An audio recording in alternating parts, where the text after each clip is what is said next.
Abraham, ¿cuál fue su poder? Confiar en Dios. ¿Qué significaba? Lo que podemos aprender de Abraham es que su enfoque estaba en el poder de Dios para cumplir sus promesas y no en la circunstancia que estaba enfrentando. Abraham sabía que Dios estaba dispuesto y era capaz de cumplir todas las promesas que le hizo. ¿Qué dice la Biblia? En tu simiente serán benditas todas las naciones de la tierra, por cuanto obedeciste a mi voz. Génesis capítulo 22, versículo 18. Amén. En el nombre del Señor, amén. José, poder, tiene una fe absoluta en Dios. ¿Qué significa? Su confianza, su lealtad y su sinceridad en el Dios Todopoderoso. Se podía notar en toda su vida, Dios le había brindado su compañía, su misericordia y su gracia. ¿Qué dice la Biblia? Mas Jehová estaba con José y fueron varón próspero, y estaba en la casa de su amo, el egipcio. Génesis capítulo 39, versículo 2. Amén. Jacob, poder, clamar por la bendición de Dios. ¿Qué significa? Él recibió de ayuda, la dirección y la bendición de Dios. ¿Qué dice la Biblia? Y el varón le dijo, ¿cuál es tu nombre? Y él respondió, Jacob. Y el varón le dijo, no sé llamar tu nombre Jacob, sino Israel, porque has luchado con Dios, con los hombres y has vencido. Génesis capítulo 32, versículos 27 y 28. En el nombre del Señor. Noé, poder, obedecer a Dios. ¿Qué significa? Cumplir con la excelencia cada una de las órdenes que me son dadas por Dios. ¿Qué dice la Biblia? Y lo hizo así Noé, hizo conforme a todo lo que Dios le mandó. Génesis capítulo 6, versículo 22. David, poder saber que confiando en Dios él iba a vencer. ¿Qué significa? No importa con qué dificultades nos encontremos en la vida, siempre y cuando tengamos la verdadera fe en Dios. Dios va a guiarnos a superar las pruebas terribles. ¿Qué dice la Biblia? Entonces dijo David al filisteo, tú vienes a mí con espada y lanza y jabalina, mas yo vengo a ti en el nombre de Jehová de los ejércitos, el Dios de los escuadrones de Israel, a quien tú has provocado. Primera de Samuel, capítulo 17, versículo 45. José, tener una fe en absoluta en Dios. ¿Qué significa su confianza y su lealtad? Y su sinceridad. En el Dios Todopoderoso se podía notar algo en su vida. Dios le había brindado su misericordia y su gracia. ¿Qué dice la Biblia? Mas Jehová estaba con José y fue varón próspero y estaba en la casa de su amo, el egipcio. Génesis capítulo 39, del versículo 2. Gedeón, poder confiar la victoria. Dios le dará la victoria. ¿Qué significa si estamos junto a Dios? Podremos tener la victoria sobre nuestros enemigos, pero si estamos alejados, Dios nada podemos hacer. ¿Qué dice la Biblia? Jehová le dijo, ciertamente yo estaré contigo y derrotarás a los madianitas como a un solo hombre.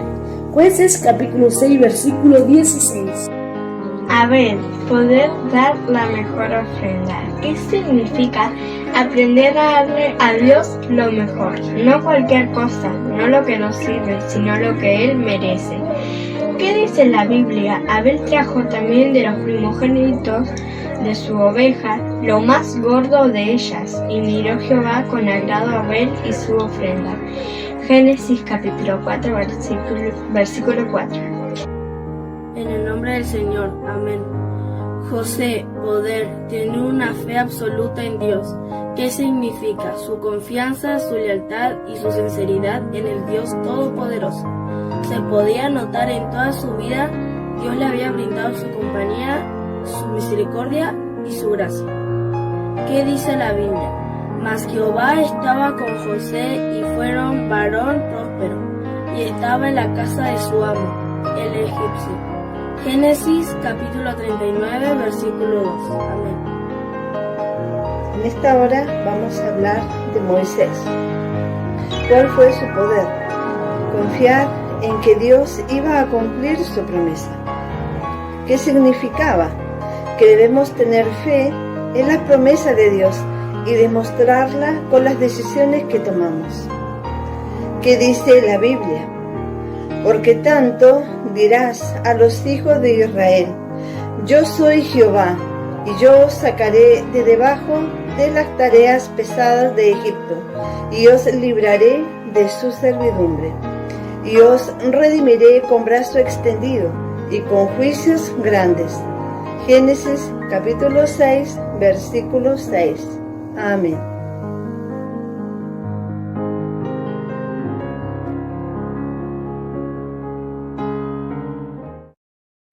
Martín Lutero fue un teólogo y fraile católico agustino que comenzó e impulsó la reforma protestante en Alemania llamada luteranismo.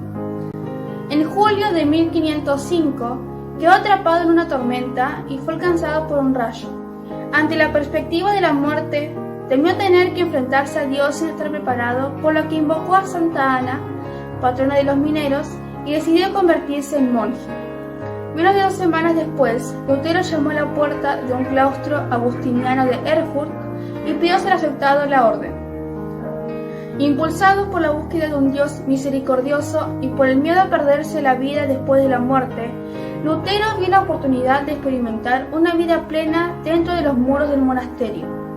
Continuó leyendo fervientemente la Biblia y se sintió especialmente atraído por la carta del apóstol Pablo a la joven iglesia romana en la que justificaba la sangre de Jesucristo. El teólogo entendió gradualmente lo que acabaría siendo el núcleo de la reforma. Dios no es solo un juez justo, sino también un padre que ama a las personas que él mismo creó y que envió a su Hijo a vencer al pecado, que es lo que separa a los hombres de Dios. Leyendo la Biblia, Lutero descubrió que cualquiera que crea en Dios y su Hijo Jesucristo recibe el don gratuito de la justificación ante el Todopoderoso. El monje por fin había encontrado la respuesta a su pregunta. La salvación se alcanza por gracia divina y solo a través de la fe. El 31 de octubre de 1517 se convirtió en una figura pública al exponer en la puerta de la iglesia de todos los santos de Wittenberg sus 95 tesis o proposiciones escritas en latín contra la venta de indulgencias. Martín Lutero dio inicio el 4 de mayo de 1521 a la traducción de la Biblia al alemán en colaboración con otros teólogos. Un año después se publicó el Nuevo Testamento y en 1534 toda la Biblia, que Lutero siguió mejorando a lo largo de su vida. La última revisión la efectuó en 1545, un año antes de su muerte.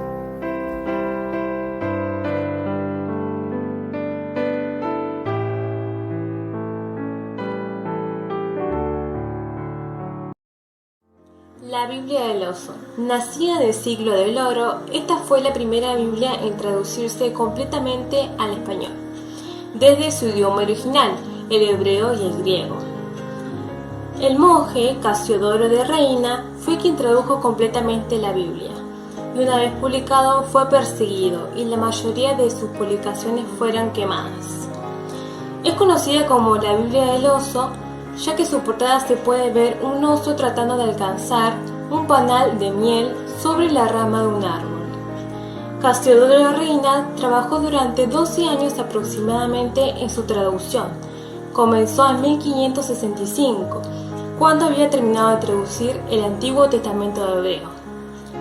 En 1602, Cipriano de Valera editó la primera revisión de la traducción de Casiodoro de Reina, conocida como la Biblia del Cántaro por su emblemática portada.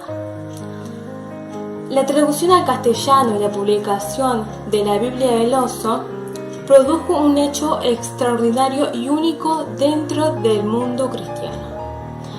Se trata de la fractura dentro del seno de la Iglesia cristiana, a comienzos del siglo XVI, motivada por varios movimientos protestantes, uno de ellos Martín Lutero, que reclamaba para que el pueblo puede acceder libremente a los textos bíblicos. Es por eso que hoy en día podemos tener acceso libremente a la Biblia.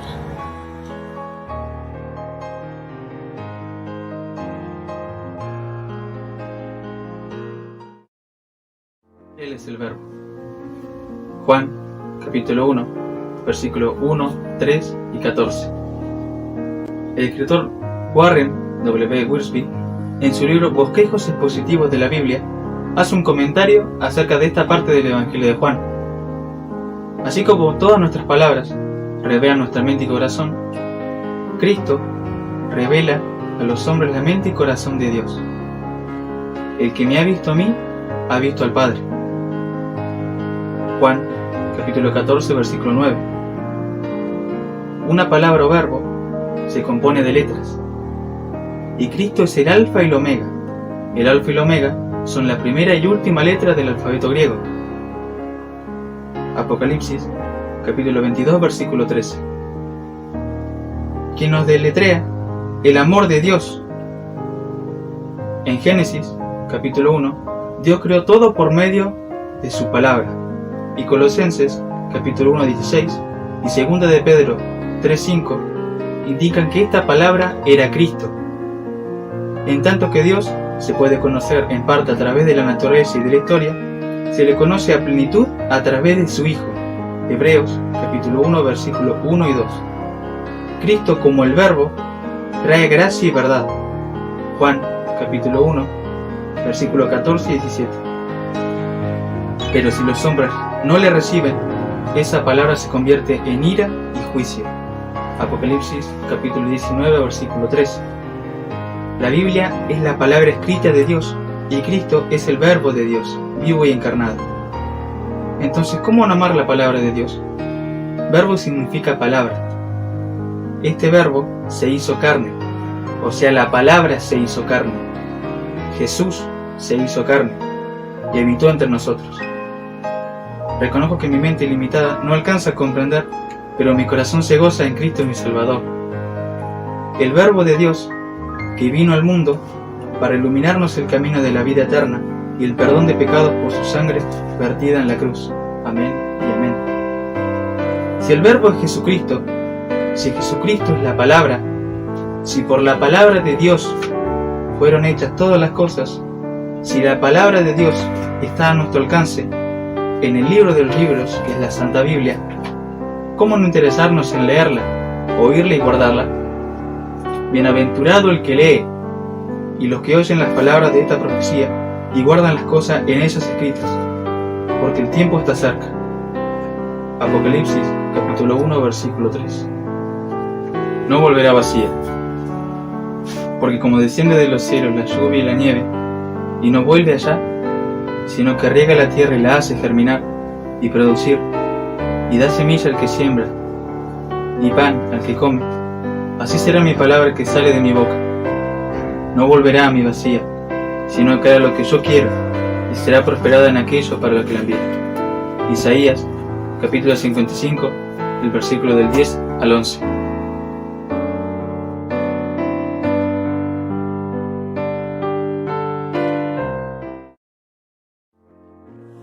Señor. Bienaventurado el que lee y los que oyen la palabra de esta profecía y guardan las cosas en ella escritas, porque el tiempo está cerca. Apocalipsis capítulo 1 versículo 3.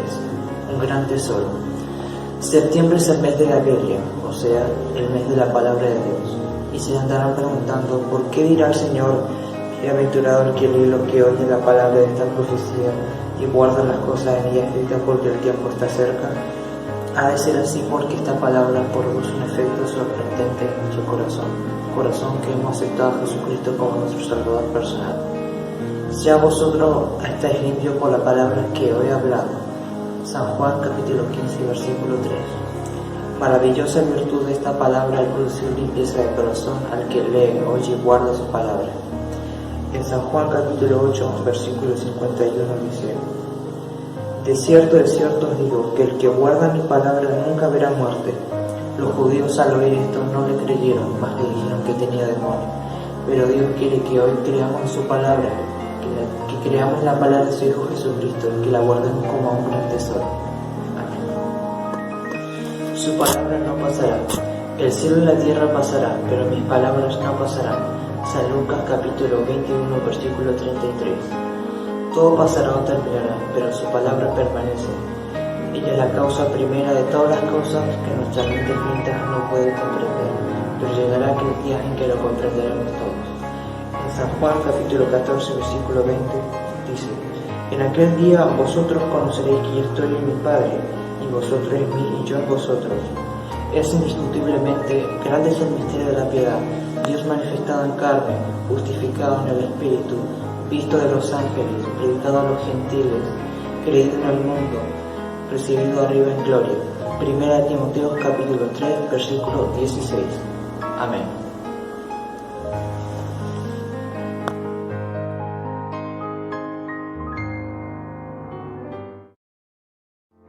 En el nombre del Señor Jesús. En este mes de la Biblia, nuestro Dios nos enseña por su palabra a que velemos. Como dice su palabra en San Lucas capítulo 21, versículo 36, velad pues en todo tiempo, orando que seáis temidos por dignos de escapar de todas estas cosas que vendrán, y de estar en pie delante del Hijo del Hombre. Y también el consejo de Jesús cuando habló de la parábola de las 10 vírgenes fue este: velad pues, porque no sabéis el día ni la hora en la que el Hijo del Hombre ha de venir. Mis hermanos, pido al Señor nos conceda el don de la fidelidad y prudencia para permanecer velando y no desmayar frente a los problemas, angustias y luchas espirituales que asedian a todo creyente. Nuestro Dios nos bendiga. Amén.